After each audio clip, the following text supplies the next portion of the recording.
Larwood. So that's been, oh, that's good. All right. Okay. All right. So Harold Larwood, Nottinghamshire in England, was a cricketing legend in every sense. His exploits, particularly in Australia, on what became known as the Bodyline series of 1932-33, was the stuff of actual real legend. It was also a tour of massive controversy and, excuse me, on and off the field, Harold Larwood achieved great distinction and achievement, but also it was one of great personal sadness for what happened. And he did return in 1933 as England's hero at the time. He was wrongly, very badly and wrongly scapegoated for all the ill feelings that were caused by England's tactic of short pitch fast bowling to a packed but legal leg side field. And he came home having won the series 4-1. He was the leading bowler. He was asked to apologise for his bowling, which he refused to do. And he was never picked for England ever again. Disgraceful. This is a, yes, this is a picture to remind you of what Bodyline looked like. This is Harold Larwood bowling in the infamous third test at Adelaide to the great Stan McCabe. Stan McCabe's got obviously no protective gear on whatsoever. And then the leg side field cordon, left to right, includes Jardine, the captain, Wally Hammond and Bert Sutcliffe. And it was at this game that things really got extremely noisy, to say the least. In fact, they feared a crowd invasion and the police had to attend the game. Who asked him to apologise, Chris? I'm coming to that. Sorry. It's all right, but it's a very good question because he was asked by a patsy to apologise, right, which he refused to. No, the details of the series and the men involved have been written about and are still being written about. There's still a book coming out in the last few weeks about this series and about the men involved. You can now look at it on video. You can,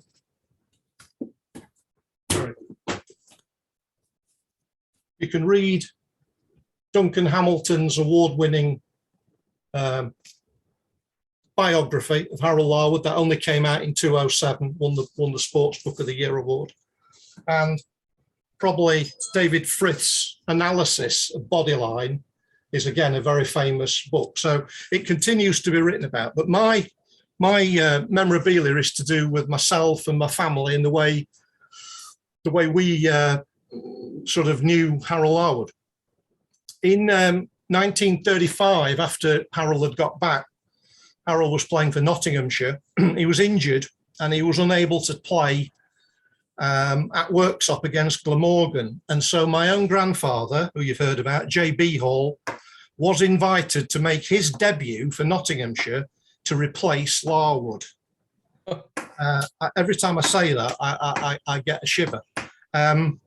It was at his own home ground of Worksop, and his opening bowling partner for Nottinghamshire on that day was Bill Vose, who was Larwood's fearsome partner in crime in Australia and for Notts. And my granddad was very good friends with Harold Larwood and Bill Vose, and he still was playing with Bill Vose at Notts in their late 40s, immediately after the war. They were both still playing. Incredibly, this piece of memorabilia is a letter of invitation from Nottinghamshire County Cricket Club to my granddad to make his debut. How this letter has survived is a bit of a mystery, but it has. If I can read it to you, it says, "Dear John, you are invited to play for the county against Glamorgan next weekend.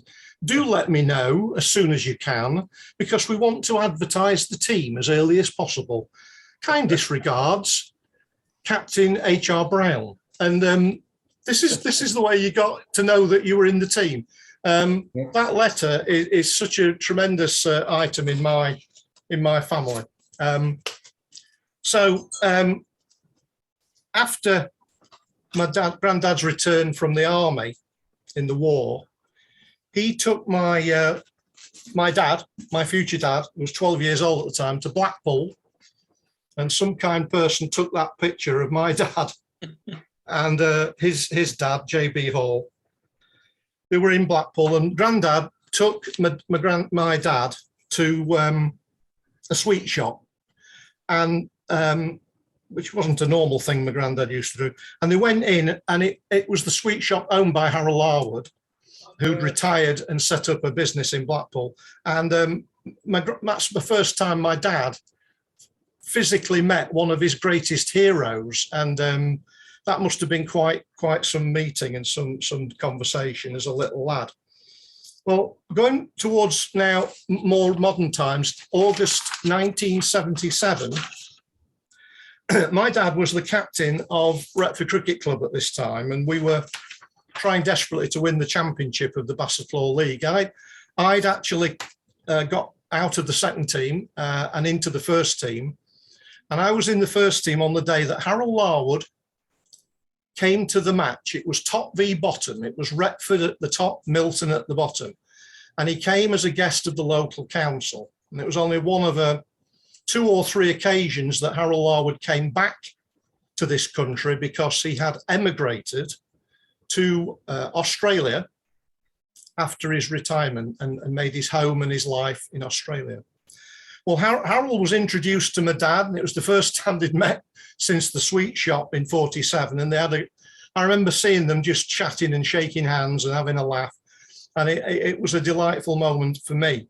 Now, the game was actually physically stopped by agreement to greet Harold, and everyone had their photograph taken. And here is a blown up version of the team photograph. Harold is obviously in the middle at the front. My dad's on his left at the front. Keith, who I'm sorry isn't with us today, Keith Jackson's on his right at the front, and I'm sort of at the back on the left, and that's an amazing photograph that I treasure to this day.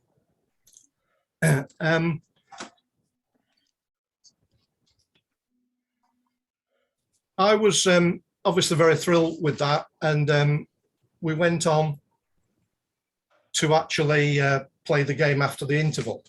But what I'd done, knowing Harold was coming, I had brought his autobiography, which was written in 1965, and this is a pretty good copy. And obviously on that day, if you can see that, guys, I got it signed by Harold Larwood. So this book is a signed autobiography, which makes it not unique, but it makes it very rare. And it remains one of my treasured pieces of memorabilia, not just because it's valuable, but because it evokes what happened in that game and meeting him and my dad and my granddad, and all those things come together with that book. Now, it made me a bit of a Harold Larwood collector. That's the connection. That's what happens in memorabilia. And so I've always been a collector of his things. Now, this autograph book is so fragile, I'm not taking it out of its wrapper, but this is my granddad's autograph book. And if you look at it very carefully, in it, there is a set of autographs, which obviously Grandad obtained from the Notts dressing room. The top signature is Bill Vose, yeah. And the signature to the right in blue ink is Harold Larwood. Yeah. So those signatures of the Nottinghamshire team are in that book, which I've now inherited. And this autograph is probably one of the most valuable autographs I possess. This is in that book. There is the original autograph of Jardine, Douglas Jardine. Douglas Jardine's autograph is one of the most sought after autographs in sport to this day. I also ended up being able to get hold of an autographed picture of Harold Larwood bowling for England, and that's autographed. And also you can see a little cigarette card there. That's a rare 1934 cigarette card with Harold Larwood proudly wearing his Nottinghamshire blazer. Well, Harold Larwood sadly passed away in Sydney, where he lived, in 1995, aged 90. He died with his family in attendance, and he died very much a popular, totally accepted Englishman in Australia, which may take you by surprise. Certain items have come back.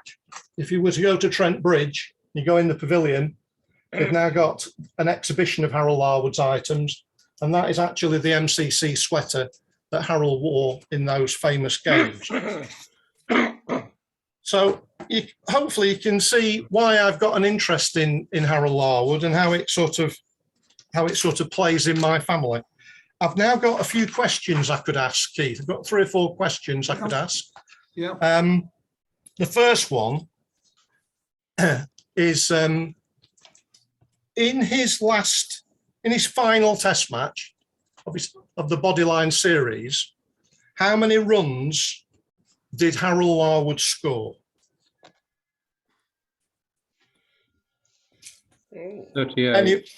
38. Anyone want to have a go? I'll say no, because you didn't No. get to that. No, right, that's a good answer. Well, actually, guys, he got 98. Oh, He The others later. he went in. Yeah. He went in in the first innings of the 5th Test match, and at Sydney again, and he was sent in as night watchman by Jardine. By this time, Larwood was very badly injured from all the bowling he'd done, but he made him go in as night watchman. And on the following morning, he got 98. And when he left the ground, he got a standing ovation from the Australian crowd, who had hated him and booed him and would kill him for what he did. But they recognised a soldier, a warrior in Harold Larwood. He got 98. I bet there were a few Australians queuing up to bowl at him, weren't there? They could open Oh for yeah, him they as would well, have done. Oh couldn't yeah, everyone was trying like hell to kill him at one I stage. bet they were. Yeah. This was the highest score by a night watchman in the history of Test match cricket at that time. It has subsequently been beaten, but at that time, that was the greatest score. And also, guys, would you believe, having got 98, that's the last time he ever batted for England. There aren't many players whose last match was 98. He topped the bowling averages in the Bodyline series. He got 33 wickets, which was a record. He got them at 19.51, which is ridiculous. And as an opening bowler, strike bowler, bowling 90 miles an hour plus, he also bowled the most overs of any English bowler on that tour, 220. His run-up was about 18 yards long, and he bowled at over 90 miles an hour. So that should never happen, but it did. Bradman in the Test series failed because he only averaged 56. Yep. And from an Australian point of view, given what Bradman had already done to England 2 or 3 years earlier, that was a failure. He only averaged 56. And Harold Larwood took Bradman's wicket on 4 occasions in the Test series. As I said, after this series, Harold Larwood never played for England again. So, a few interesting bits and pieces. What an amazing career. Does anyone know what his nicknames were or are? Just a quick question. Nicknames? Always interesting in cricket. Mm-hmm. One is Lol. All his friends, all his teammates called him Lol, which is, but the media had another name for him. They called him the Wrecker, which I think is nice. Lol, lovely Lol, nice man off the field, and the Wrecker. Anyone know when he received the MBE? Year or two out? Quite low. 1953. 1953. Not quite right.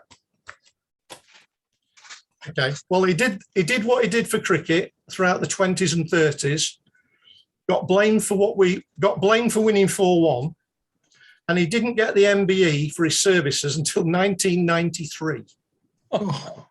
Yeah, He and got yet it was to- very, very late. He got it 2 years before the gentleman passed away.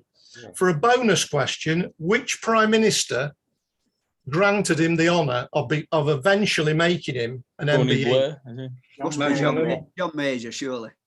Is that a guess? Yes. Was that a guess? Was that a guess? Yeah. John Right. Major. Well, it's the right guess. All right. Paul, it was John Major, who was a cricket fanatic and a great lover of what Larwood did. Yeah. Anyone know what year he emigrated to Australia? Hmm. The year. Just after the war, I should think. 48. Yeah. Very near. 50. Correct. Who 52. said 50? 50. Who said I did. 50? I did. Sorry. 50. He went on board a ship on April the 28th, 1950. He went with his dear wife, Lois, who he'd married in 1928. He took all 5 of his daughters, whose ages range from 21 to 3. And he took the entire family to live in a country where, when he last went, they'd have hung him. Big decision. Did he go as a £10 pom? Pardon? Did he go as a £10 pom? Probably. Yeah, Were they still Possibly. doing that? I don't know. That's a good question. Possibly. Yeah. Yeah. Right, Chris, we're less than a minute. So. All right. The ship that he went on was the ship that England used to go to the Bodyline series in 1932. Brilliant. It was the Orontes out of Tilbury. That's staggering. I have got quite a lot more facts and figures and bits and baps, but hopefully that gives you an idea. And in Kirkby and Ashfield in Mansfield, there is now a bronze statue of the great Harold Larwood. Yeah. Brilliant. Right. Okay. Yeah, thanks, Chris. Pleasure.